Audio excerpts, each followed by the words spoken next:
All right, if you have your Bibles this morning, if you'll grab them, go to Mark chapter 5.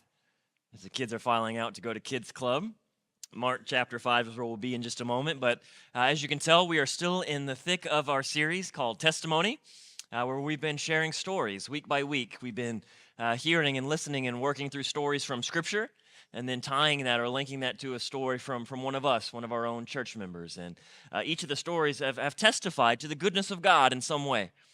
God calling his people to step out in faith, and then watching how the God of promises always is faithful to his promises. And stories of healing and stories of hope and courage, stories about adoption. Last week we talked about stories of giving and how God is active in us and through us as we give. And this morning we're going to be talking about radical life change, about how our lives cannot be the same when we meet Jesus Christ, how he changes us forever. And that's what we're going to see on display here in Mark chapter 5. And so if you have your Bibles open, if you will follow along with me as I read out loud for us, Mark 5, verses 1 through 13.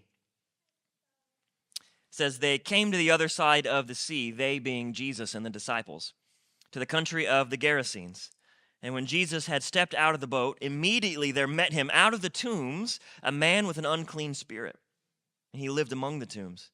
And no one could bind him anymore, not even with a chain, for he had often been bound with shackles and chains, but he would wrench the chains apart, and he would break the shackles into pieces, and no one had the strength to subdue him. Night and day amongst the tombs and on the mountains, he was always crying out and cutting himself with stones. But when he saw Jesus from afar, he ran to him and fell down before him. And crying out with a loud voice, he said, 'What have you to do with me, Jesus, Son of the Most High God? I adjure you, by God, do not torment me.' For Jesus had been saying to him, 'Come out of the man, you unclean spirit.' Verse 9, and so Jesus asked him, 'What is your name?' And he replied, 'My name is Legion, for we are many.' And he begged him earnestly not to send them out of the country. Now a great herd of pigs was feeding there on the hillside, and they begged him then, Jesus, saying to him, 'Send us into the pigs, let us enter them.' And so Jesus gave them permission. And the unclean spirits came out and entered the pigs, and the herd, numbering about 2,000, rushed down the steep bank into the sea and were drowned in the sea." We're going to stop there. Before we go any further, I want to ask us a simple question, and this is not rhetorical, but you don't have to raise your hands necessarily, but I do want you to ask yourself and answer honestly to yourself. How many of us, upon reading this story, even here at the beginning of the sermon, are already pulling back? Like we're already pulling away from this story. Like many of us, we're here, we're in church on purpose, so we're fine listening to this story. We have no problem believing it. It's in the Bible. We're okay with that. But we've already categorized it in our hearts and minds as something distant and distinct and separate from us and our lives. Like this is something that really happened. We believe it, but it's a Bible story, we say. And whether we realize it or not, we've put it at arm's length. But I want to encourage all of us this morning not to pull back from this story and sit at a comfortable distance from it, but instead to lean into it, and here's why. First, I think we have more in common with this guy in the story than we might realize. So we may not be directly tormented by demons like he was, but maybe you know what it's like to have false voices clouding your mind, or wounding your heart, or waging war, it feels like, against your soul. Some of us have been there. You may not be as wild and feral as this guy was, but maybe you know what it's like to deal with savage desires that are out of control, and they're driving you to act in ways that are harmful to yourself or harmful to others, or just plain shameful. You've done things that you're not proud of because these urges, these desires within you. You may not be physically chained up like this man had been, but I'm sure many of you know what it's like to be shackled by your temptations or your addictions. You may not be forced to live in a graveyard, but I know for sure all of us have been dead men and dead women walking because of the sin in our lives. So before we write this guy off, before we act like this is just some wild Bible story disconnected from our current day or our current, experience and life, we have to admit in some way this is our story too. We need to hear this story. Secondly, more importantly, who do you think this story is about anyway? It's not the demoniac. It's not the disciples or anyone else around, and it's not us either. We ask this all the time. Who's the main character here? It's Jesus. So even if this story seems far-fetched, even if we don't think we can relate to it, we need to pay close attention because we're about to see Jesus at work. And we can know that his work is never wasted. And we can know that his work is never limited to one person or one moment. So what is it that's happening in this story? The story where Jesus is at work. What is it that he's up to? What can we learn from him and about him? Well, here's the first thing that I want you to write down if you're taking notes. As we see here, Jesus may be outnumbered, but he's never outmatched. Jesus may be outnumbered, but he's never outmatched. Look again at verse 9. Verse 9 says the man was heavily oppressed by multiple demonic spirits. A Roman legion, that's the name that he gives, I am legion. A Roman legion in that day and age was a military unit that could number anywhere from 4,000 to 6,000 soldiers. But the point here isn't the specific number. The point here is that this man clearly had no shot at freeing himself, and Jesus was one person and was clearly outnumbered. And yet what happened? As awful as they were, as much damage and destruction as they had inflicted to the man and then through the man, what happened when they encountered Jesus? It says as soon as he got there, they recognized him for who he was. And as soon as he started to speak, they knew up front they had no chance against him. So they started to beg him. They're begging him. It says that in the text twice, they're begging him, do not destroy us.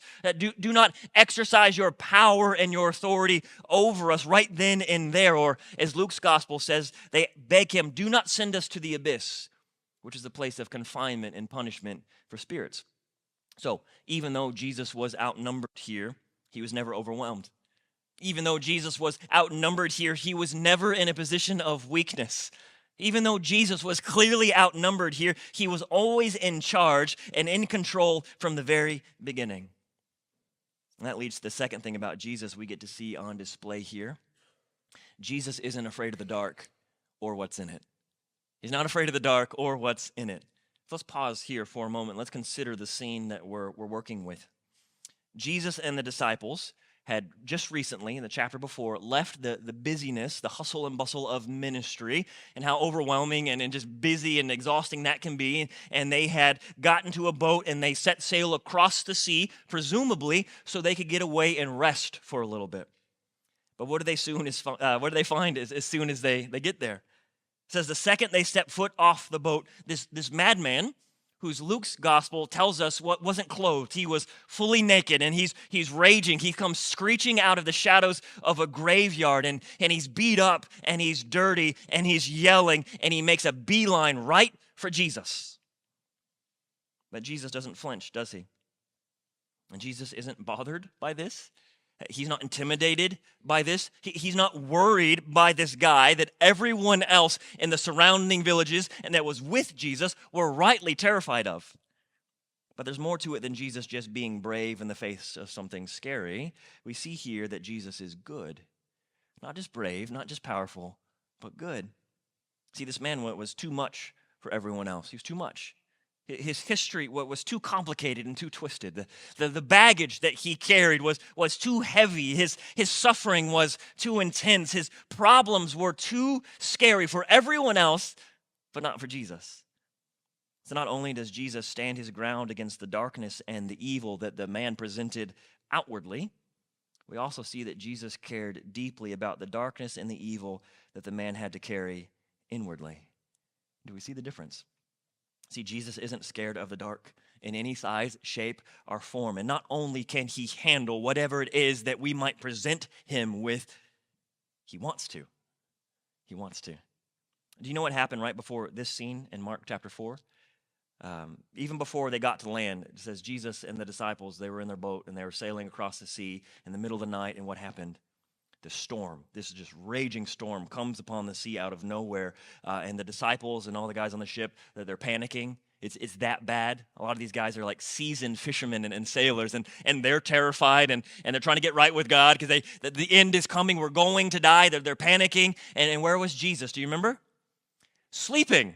Just off to the side, sleeping like it's no big deal. And so they wake him up in their panic and in their terror, and they say, Lord, don't you care? Don't you notice what's going on around us? Don't you notice the storm? It's going to kill us. And what does Jesus do? He gets up, in my paraphrase, he tells the wind and the sea to shut up and sit down, right? He says, peace. He says, silence, be still. And what happens? It obeys, right? That's what just happened. A raging storm meets Jesus, and he says, no more, stop. And it does. He gets to shore, and a raging storm within this man that no one else could handle meets Jesus, and what does he do? The exact same thing. No more, stop, peace. Can you imagine then what the man must have felt in this moment? Like all he had known was rejection and pain and suffering and torment.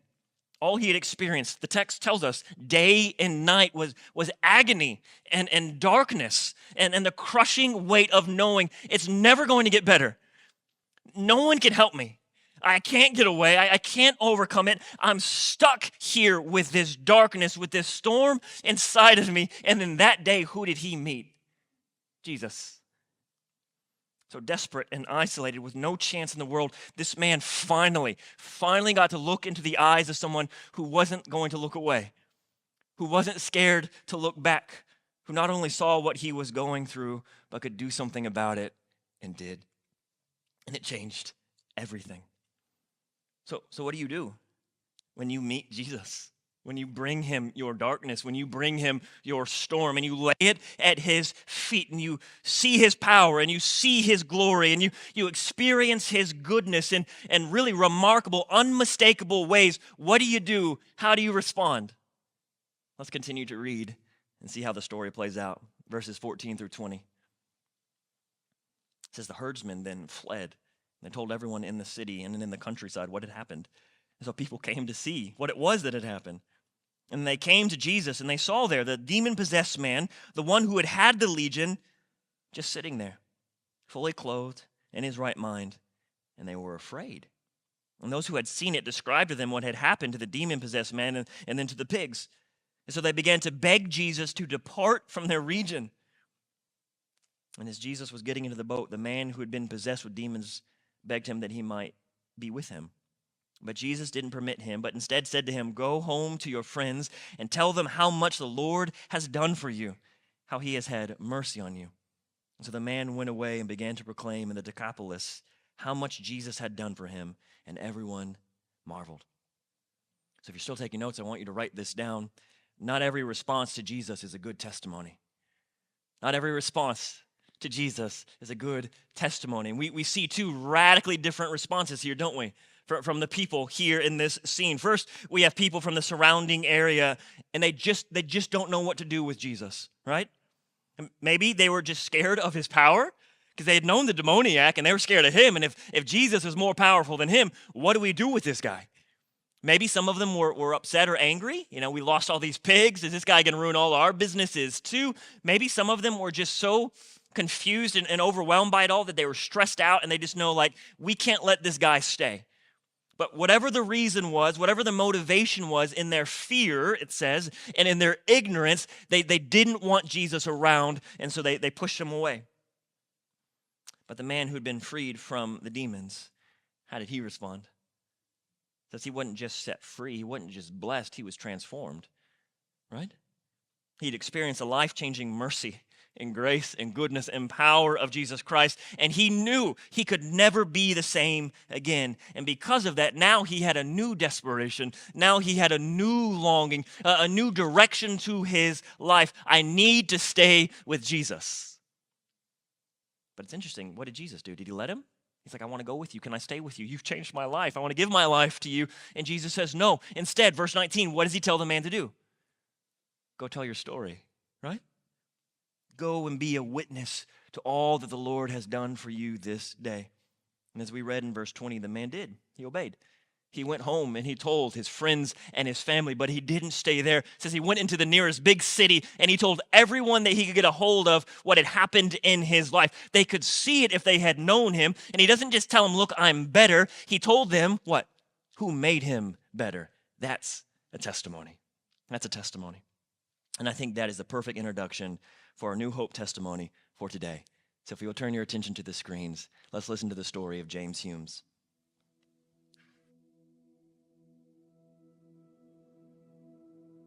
Well, my name is James Humes, as most of you guys know, and I grew up, Mom and Dad took us to church all the time. They would drop us off for Sunday school, and then they'd meet us for church. And so I always believed that there was a God. And I'd say the little prayer at night, now that lay me down to sleep, pray the Lord my soul to keep. And so that was going on, and then when my teenage years rolled around, that's when sports kind of played out for me.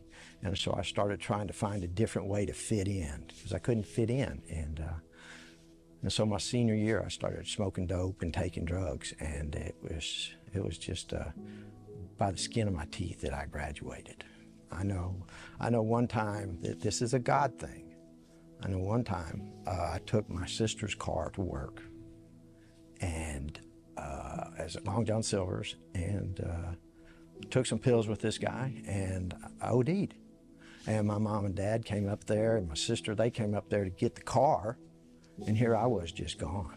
And so it was a miracle that they showed up. That was God putting them there, looking back at it. So anyway, I graduated just barely, and then I hired at General Motors 2 weeks early. And that's when the downward spiral really, really happened. The next 8 years were a nightmare. I thought I was in control. I thought I was having fun. But in reality, I was just drinking and drugging every single day. It just was horrible. And so it got so bad that one time I was driving around and I thought there was UFOs, and it was a light tower. One time I woke up in jail not knowing how I got there. And I directed my car two blocks from the police station in a blackout and didn't get hurt. Just woke up in jail and go, what happened? And so this went on and on. And one day me and a friend were at Bronco Bowling Alley, and there was this evangelist talking. And we was listening to him, and he had the altar call, and the Spirit just was filling me up. And I said, come on down there with me. And so I went down there and I gave my life to Jesus that night. And boy, I was just euphoric. It was awesome. And we went home, and somebody from the apartments, they came by and they said, I can see the Spirit of God in you. But my buddy, they said, I don't see it in you. But anyway, that's a different story. And I was just euphoric. And so the next day, that night I threw away all my drugs and all my alcohol. And the next day I woke up and I asked God, I said, God, I wanted to date this little girl, this young lady. She's the same age as I was. And so I asked God for that. And I called her and she said, no, not you. And so it broke my heart.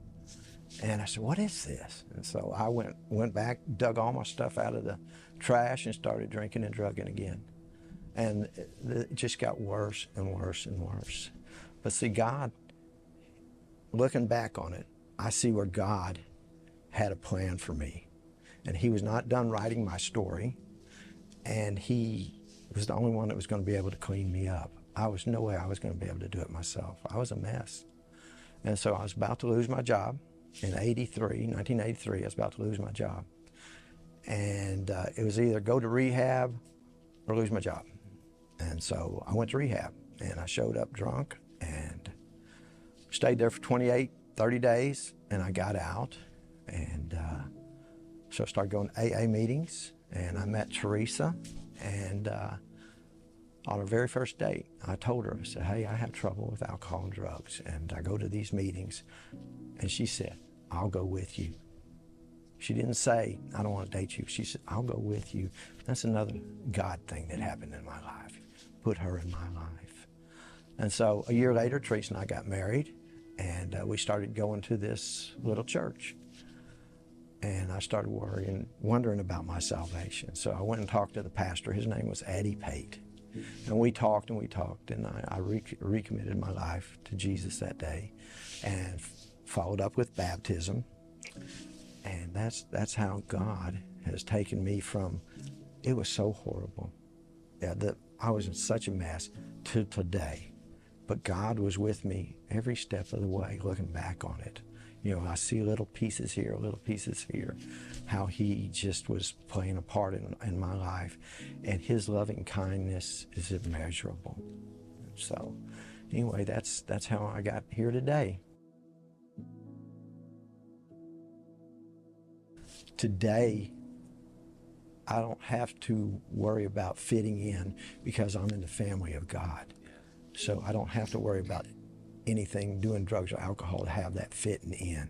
I'm in the family of God, and that's what I've always wanted. Amen.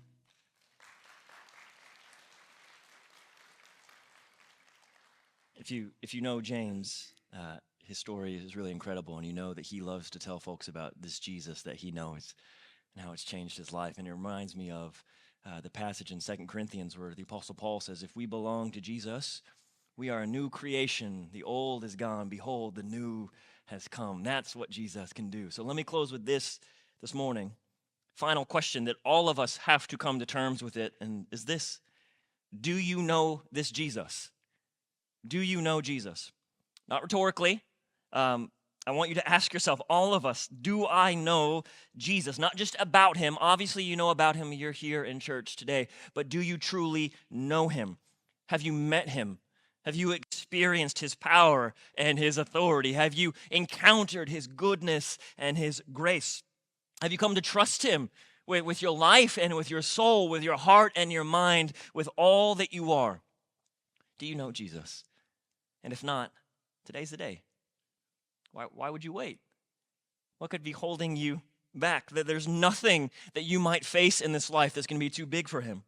That there's no sin or darkness or brokenness inside you that could overwhelm him or outmatch him, that's too much for him. There's no one else that can do what he can do. There's no one else that can handle the storms that he can handle. There's no one else that can redeem and restore and make new like he can. There's no one else that loves like he can. And if you do know him this morning, then I hope you know the call that is on your life. Enjoy him, and then go tell the story.